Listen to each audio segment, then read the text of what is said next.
Bro, pernah kepikiran nggak? Kalau sebenarnya masa depan Indonesia itu nggak lahir dari gedung pencakar langit, bukan dari kota besar, bukan dari orang-orang berdasi, tapi justru dari tanah yang tiap hari kita injak dan sering kita anggap remeh. Ladang, sawah, kebun, tempat para petani kerja dari pagi buta sampai matahari tenggelam. Tahun 2026 itu bukan tahun biasa. Banyak ahli bilang, ini bisa jadi tahun di mana arah ekonomi berubah total. Dunia lagi nggak baik-baik aja, cuaca makin nggak bisa ditebak. Harga pangan naik turun nggak jelas. Negara-negara mulai panik mikirin stok makanan mereka sendiri. Dan di tengah kondisi kayak gini, ada satu fakta pahit yang pelan-pelan kebuka. Tanpa pangan, semua omong kosong soal ekonomi itu runtuh. Di titik ini, bro, peran petani tiba-tiba jadi sangat penting. Bukan lagi cuma orang kampung yang nanam sayur, tapi penentu hidup matinya banyak orang. Dan lucunya, peluang terbesar justru ada di tanaman-tanaman yang selama ini kita lewatin begitu aja. Ada 7 tanaman yang diam-diam jadi incaran.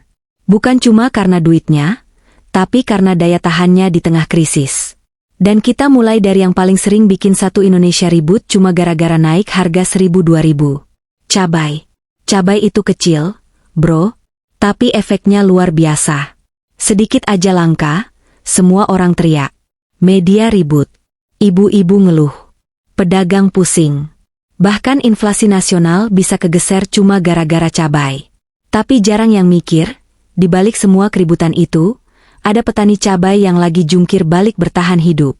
Nanam cabai itu bukan main-main. Modal gede. Risiko tinggi. Hujan kebanyakan, busuk. Panas berlebihan, layu. Hama datang sedikit aja, bisa habis satu kebun. Harga hari ini mahal, besok bisa anjlok. Tapi justru disitulah letak peluang gilanya. Ketika daerah-daerah lain gagal panen karena hujan panjang atau cuaca ekstrim, petani yang bisa bertahan malah panen cuan. Harga bisa naik 2 kali, 3 kali lipat. Dan ini bukan cerita langka. Ini kejadian berulang tiap tahun. Konsumsi cabai di Indonesia itu nggak pernah turun.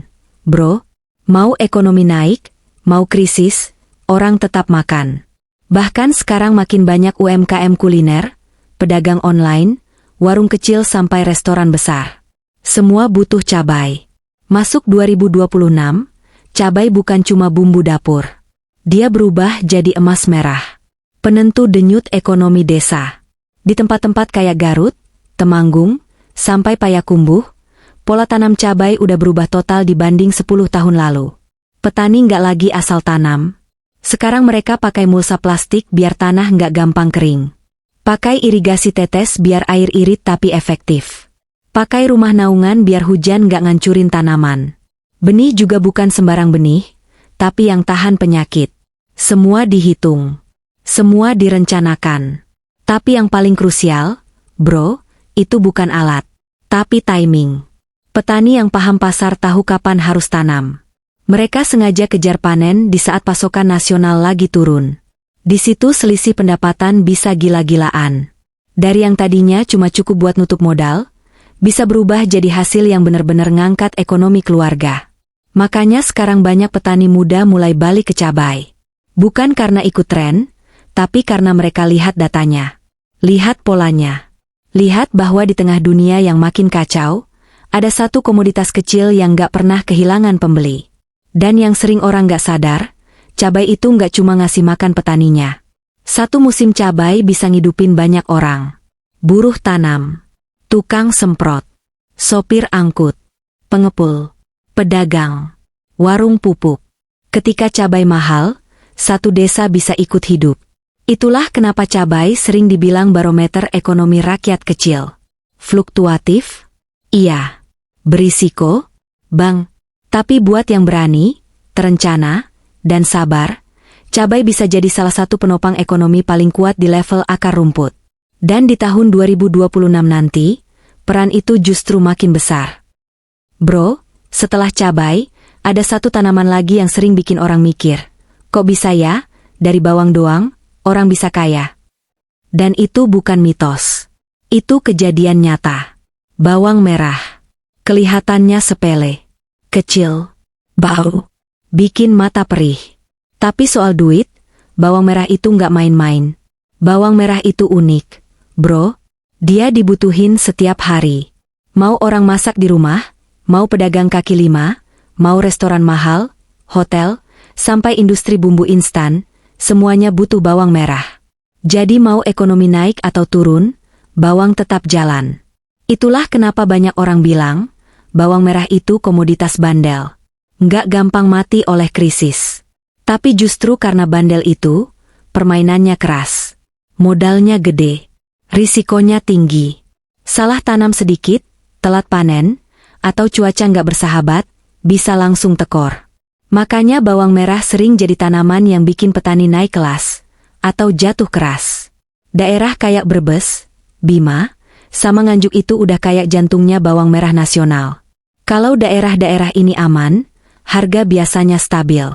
Tapi begitu cuaca ekstrim datang, hujan kebanyakan, atau serangan hama, suplai langsung terganggu. Dan disitulah drama dimulai. Harga bawang bisa naik 2 kali lipat. Kadang 3 kali lipat. Dalam waktu singkat. Yang punya stok senyum. Yang enggak, cuma bisa gigit jari. Dan yang paling diuntungin, petani yang panennya pas di momen langka. Masuk tahun 2026, bro, kebutuhan bawang merah itu nggak bakal turun. Justru makin naik. UMKM kuliner tumbuh di mana-mana. Orang makin males masak ribet, maunya serba praktis. Bumbu instan, bawang goreng kemasan, makanan siap saji, semuanya butuh bawang dalam jumlah besar dan kualitas konsisten. Disinilah bawang merah sering disebut tanaman, sekali musim bisa ngubah nasib. Dalam kondisi ideal, 1 hektar bawang bisa menghasilkan omzet puluhan sampai ratusan juta. Tapi itu bukan hasil sulap. Ada hitungannya, ada ilmunya. Ada mentalnya. Petani bawang yang serius nggak main asal tanam. Mereka pilih bibit unggul. Pemupukan diatur ketat. Pengendalian hama nggak sembarangan. Semua dicatat. Semua dipantau. Tapi ada satu hal yang sekarang jadi pembeda besar dibanding dulu. Pasca panen. Dulu, panen ya panen. Langsung jual. Harga mau murah atau mahal, terima nasib. Sekarang beda. Di beberapa daerah, petani sudah punya rumah penyimpanan bawang. Jadi kalau harga lagi jatuh, mereka tahan dulu. Nunggu momen. Nunggu pasar butuh. Dan ketika harga naik, mereka jual dengan margin yang jauh lebih aman. Memang, bro, bawang merah itu butuh komitmen. Butuh modal. Butuh tenaga.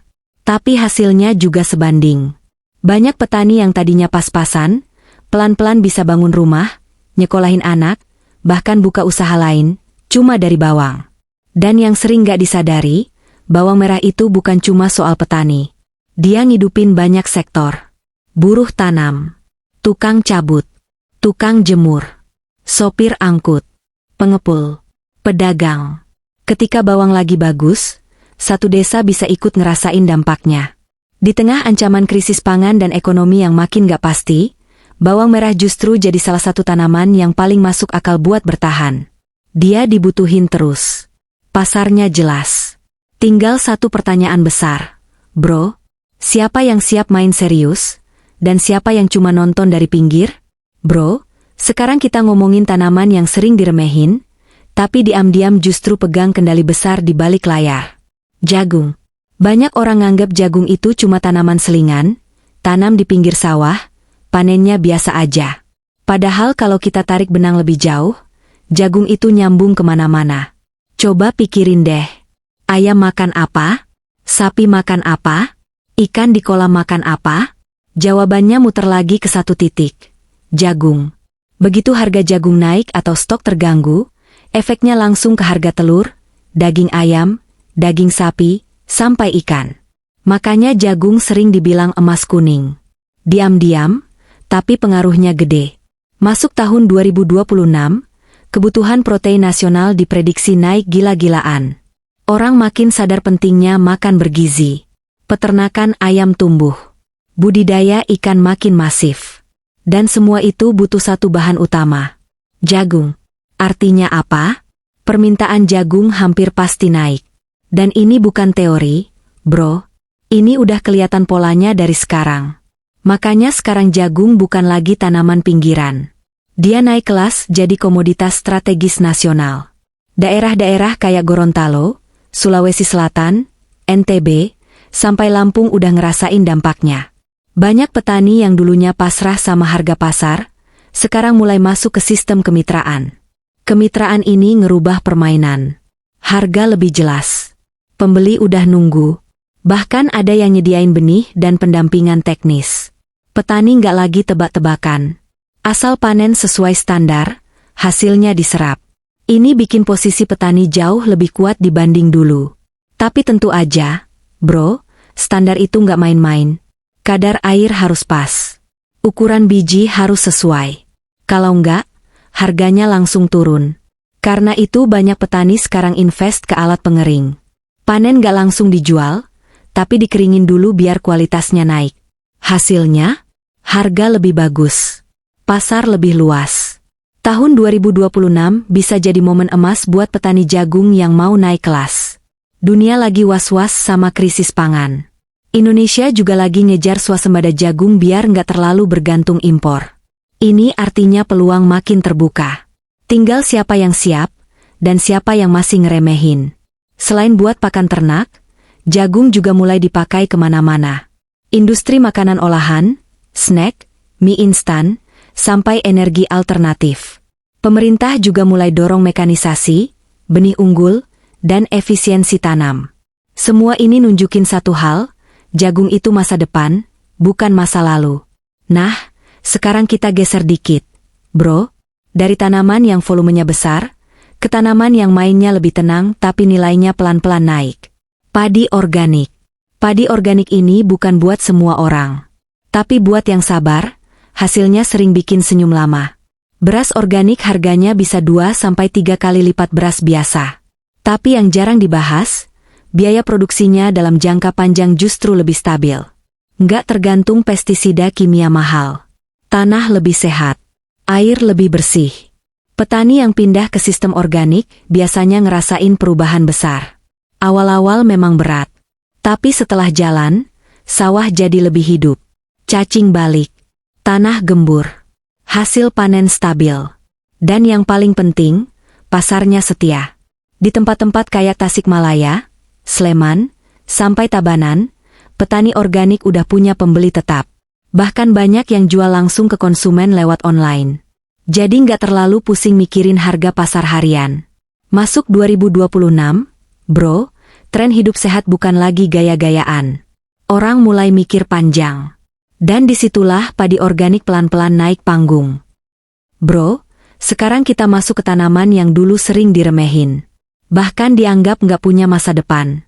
Singkong. Dulu singkong itu identik sama makanan kampung, direbus, digoreng, atau jadi cemilan murah. Tapi sekarang ceritanya udah beda jauh. Singkong industri itu bukan singkong biasa. Dia jadi bahan baku banyak industri besar. Tepung mocaf, pakan ternak, bioetanol, sampai makanan ringan yang sekarang malah digandrungi anak muda. Ketika harga gandum dunia naik dan impor makin mahal, industri lokal langsung cari alternatif. Dan singkong jadi jawabannya. Makanya daerah kayak Lampung, Jawa Tengah, sama Jawa Timur jadi pusat singkong industri. Lahannya luas. Petaninya udah terbiasa tanam skala besar. Tapi yang bikin singkong naik kelas itu bukan cuma umbinya, bro. Tapi apa yang terjadi setelah panen? Dulu, petani jual singkong mentah. Murah. Sekarang beda. Dengan mesin pencacah, pengering, dan penggiling, singkong bisa diolah jadi produk bernilai jauh lebih tinggi. Tepung mocaf misalnya. Bebas gluten. Lebih murah dari terigu. Dan makin diterima pasar. Bahkan limbah kulit singkong pun bisa jadi pakan ternak. Yang menarik, singkong itu bandel. Tahan cuaca. Biaya produksinya relatif rendah. Risiko gagal panennya juga lebih kecil dibanding tanaman lain. Buat petani, ini penting banget. Marin jadi lebih aman. Masuk 2026, ketika isu pangan dan energi makin serius, singkong punya posisi strategis yang nggak bisa dianggap enteng. Sekarang kita geser ke tanaman yang ceritanya lebih dramatis. Porang. Tanaman yang dulu tumbuh liar di bawah pohon jati, di pinggir hutan, dan hampir nggak ada yang peduli. Sampai suatu hari dunia sadar, ternyata porang punya harta karun di dalamnya.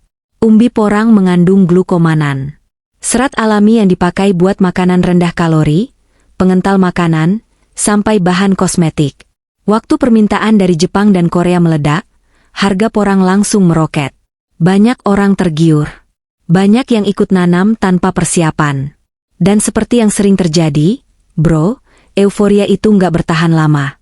Harga sempat jatuh. Banyak yang kecewa. Banyak yang kapok. Tapi disitulah cerita porang berubah arah. Yang bertahan bukan yang ikut-ikutan, tapi yang mau belajar. Sekarang banyak daerah mulai fokus ke pengolahan. Porang nggak lagi dijual mentah, tapi diolah jadi chip dan tepung glukomanan. Nilainya jauh lebih tinggi. Harganya lebih stabil. Beberapa pabrik di Jawa Timur bahkan mulai bermitra langsung sama petani. Bibit diatur. Cara tanam diajarin. Pengeringan dipantau. Memang, porang itu bukan tanaman cepat kaya. Panennya bisa 2-3 tahun. Tapi justru di situ kekuatannya. Dia cocok buat yang mikir jangka panjang. Buat yang sabar. Masuk 2026, tren makanan sehat dan rendah kalori diprediksi makin kuat. Dan disitulah porang punya peluang bangkit lebih matang. Dengan standar ekspor yang makin jelas dan industri pengolahan dalam negeri yang mulai tumbuh, porang pelan-pelan naik status. Bukan lagi sekadar tren sesaat, tapi calon komoditas masa depan.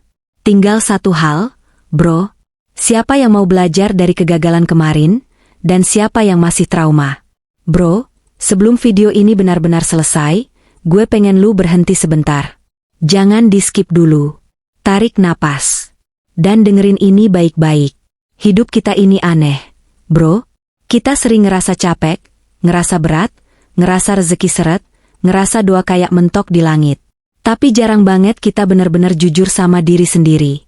Jangan-jangan, bukan hidup yang kejam. Tapi ada sikap kita yang pelan-pelan nutup pintu keberkahan. Kadang bukan karena kita kurang usaha. Bukan karena kita kurang pintar. Tapi karena kita ngeremehin hal-hal kecil. Hal yang kelihatannya sepele. Kebiasaan harian yang kita anggap biasa aja. Padahal, itu yang pelan-pelan ngikis ketenangan hidup. Lu pernah ngerasa gini nggak? Bro, uang ada, tapi cepat banget habis. Kerja capek, tapi hasilnya nggak kerasa. Mau tenang, tapi pikiran nggak pernah benar-benar diam. Itu bukan cuma soal ekonomi. Itu soal keseimbangan hidup yang mulai goyah. Kita sering sibuk nyalahin keadaan, nyalahin harga naik, nyalahin orang lain, nyalahin nasib. Padahal kadang jawabannya ada di rumah kita sendiri. Ada di cara kita bersikap, cara kita ngomong, cara kita menghargai apa yang kita punya. Rezeki itu bukan cuma uang, bro. Rezeki itu hati yang tenang, badan yang sehat, keluarga yang damai, pikiran yang gak ribut tiap malam. Dan semua itu bisa bocor pelan-pelan, kalau kita terus ngeyel sama kebiasaan yang salah. Yang bikin ngeri, bro, kebiasaan buruk itu jarang langsung bikin hidup hancur. Nggak ada alarm, nggak ada peringatan keras. Datangnya pelan, halus. Sampai suatu hari kita sadar, kok hidup gue begini-begini aja ya? Video ini bukan buat nakut-nakutin. Bukan juga buat nyalahin. Justru buat ngingetin. Karena kadang kita cuma butuh diingetin, bukan diajarin. Kita cuma perlu sadar, bukan dihakimi. Kalau dari semua yang dibahas tadi ada satu aja yang kena di lu, satu aja yang bikin lu mikir, berarti video ini nggak sia-sia. Nggak perlu langsung berubah drastis. Nggak perlu jadi orang lain.